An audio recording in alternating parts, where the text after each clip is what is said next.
going to for nurturing and care because it really matters. And I have had to learn the hard way that there are figures in my life that I would think should be the supportive role player in my life, and unfortunately they're just not. And that deserves a lot of grief, and really sitting with that, because I understand how painful it can be when people who you think would or should or could meet you just can't. And what I mean by that is maybe gaslighting you or emotional dismission, being dismissive, dismission to you and your needs, calling you dramatic, or just truly not being able to hold, to avoid or make it about themselves. These are many different ways of truly what is called emotional neglect. And if this has been a pattern for you, I'm so sorry. So sorry. It's really one of the most painful things in the entire world. And it is now on you and for you to find people that do meet you in that place.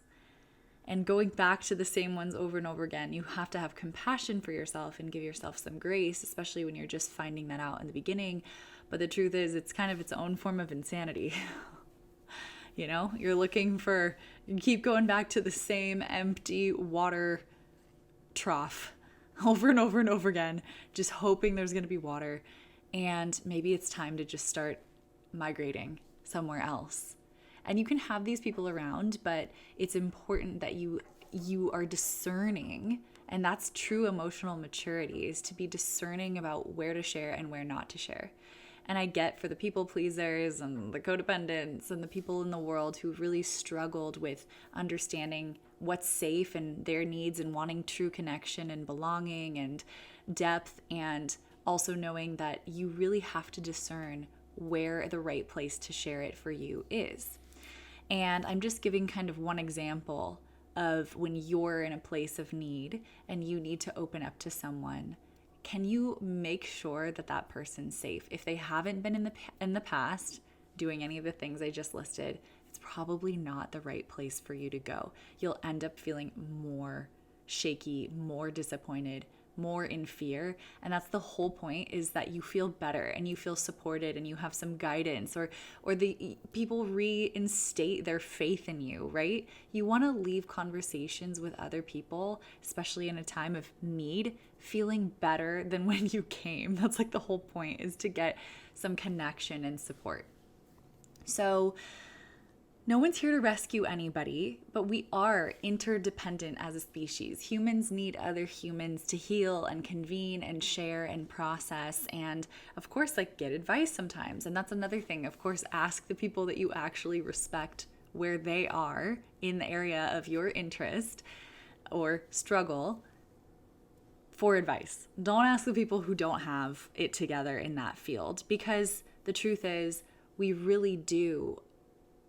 Whatever is coming up in the field, it's important that you understand that they have a conscious awareness around it. Their life doesn't have to be perfect, but they have a grounded sense of awareness. They're intelligent, they're stable, they're emotionally attuned, so on and so forth.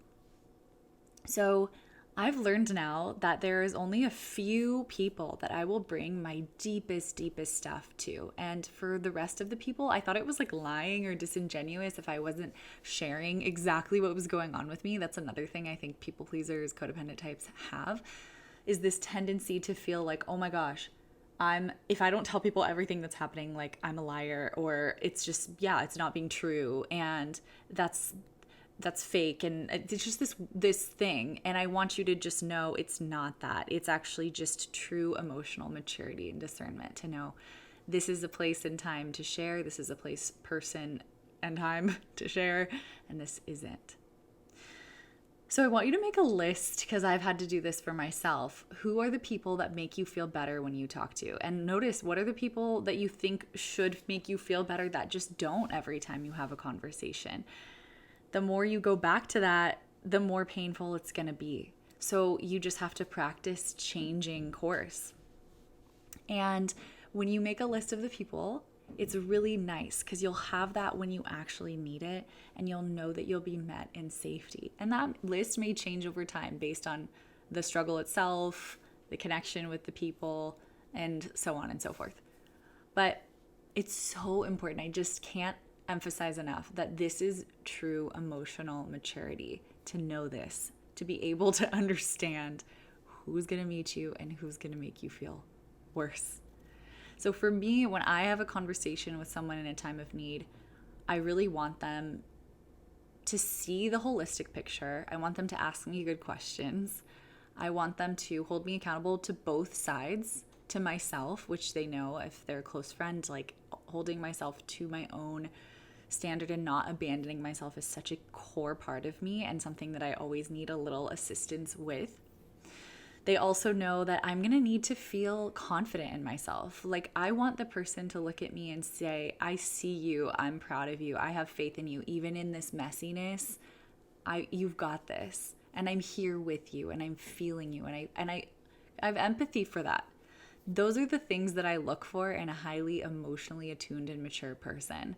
Those are the people that you want to be sharing your stuff with. And truly, anyone else, it's better to not.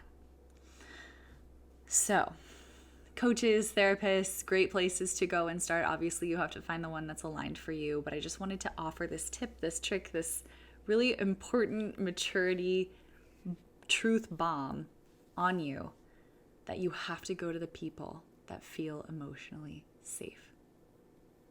It's going to make it worse if not. Okay, that's today's chat. I hope you have the most beautiful day. Thank you for being here. Feel free to subscribe. I've been posting a video every single day. And as I navigate my own coming home to self, truly committed to not self-abandoning and living to my highest, fullest potential here on this planet, which I always say is my most lit and luscious life. That is my commitment, and I'm committed to sharing what it's taken for me to get to that point and what standards I hold myself accountable to, and all the trials, errors, and tribulations in real time, and reflections and stories that have gotten me to this place that honestly I just want everyone to be able to get to, hopefully with less stumbling than it took for me. If I can be any sense of a guide or an inspiration, that'd be awesome. Yeah, I wish I had this when I was going through some of my stuff. Getting to the point that I'm at today, where I trust myself. All right. Thank you, and all of my love.